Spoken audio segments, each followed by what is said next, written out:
I was 18 years old when I got married. I belonged to a very conservative family, a Baloch family, where good daughters never say no to their parents. My father wanted me to get married, and all I said was, if that makes you happy, I'll say yes.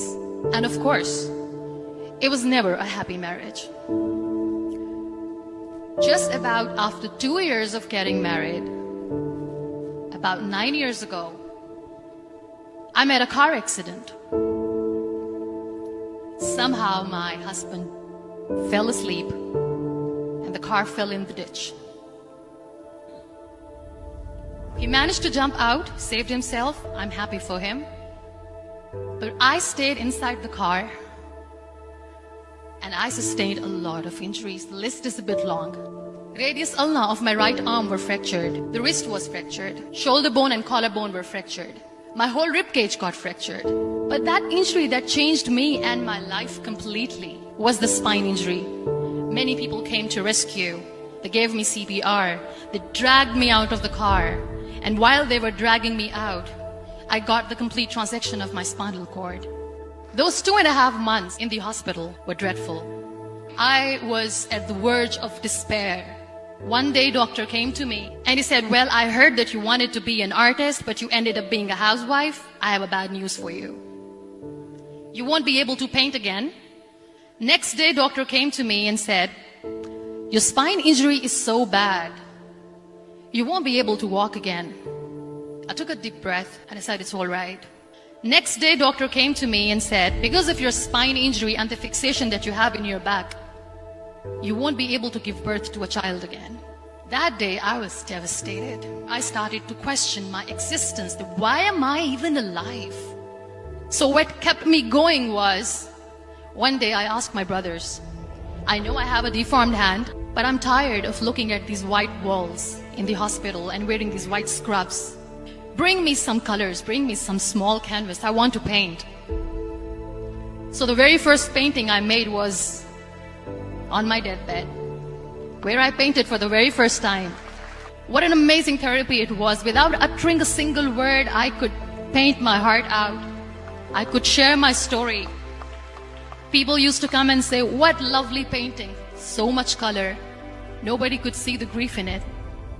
Only I could. And that day I decided that I'm going to live life for myself.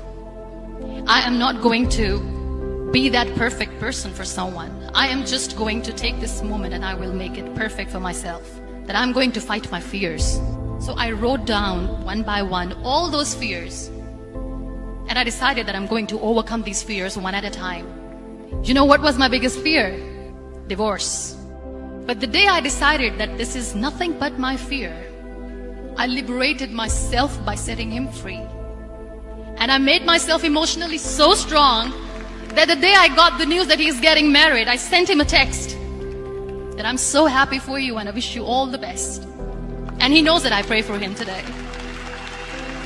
Number 2 was, I won't be able to be a mother again. And that was quite devastating for me. But then I realized there are so many children in the world, all they want is acceptance.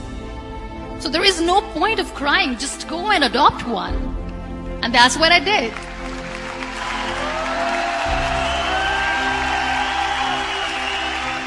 I gave my name in different organizations, different orphanages, and I waited patiently. 2 years later, I got this call from a very small city in Pakistan. I got a call and they said, are you Muniba Mazari? There is a baby boy and would you like to adopt? I could literally feel the labor pain. I said, yes, I am going to adopt him. I am coming to take him home.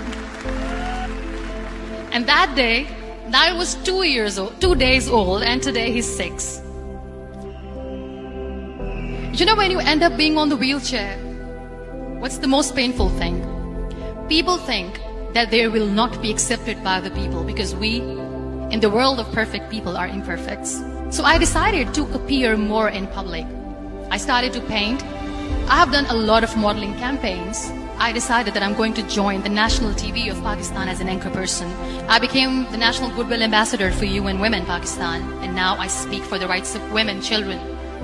I was featured in BBC 100 Women for 2015. I'm one of the Forbes 30 under 30 for 2016.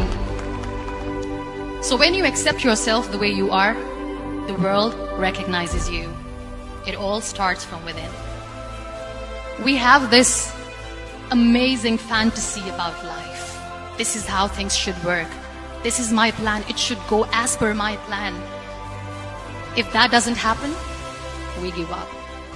I never wanted to be on the wheelchair. Never thought of being on the wheelchair. This life is a test and a trial, and tests are never supposed to be easy. So when you're expecting ease from life, and life gives you lemons, then you make the lemonade, and then do not blame life for that. It is okay to be scared. It is okay to cry. Everything is okay, but giving up should not be an option. They always say that failure is not an option. Failure should be an option, because when you fail, you get up, and then you fail, and then you get up, and that keeps you going. Embrace each and every breath that you are taking. Celebrate your life. Live it. Don't die before your death. Real happiness lies in gratitude. So be grateful, be alive, and live every moment.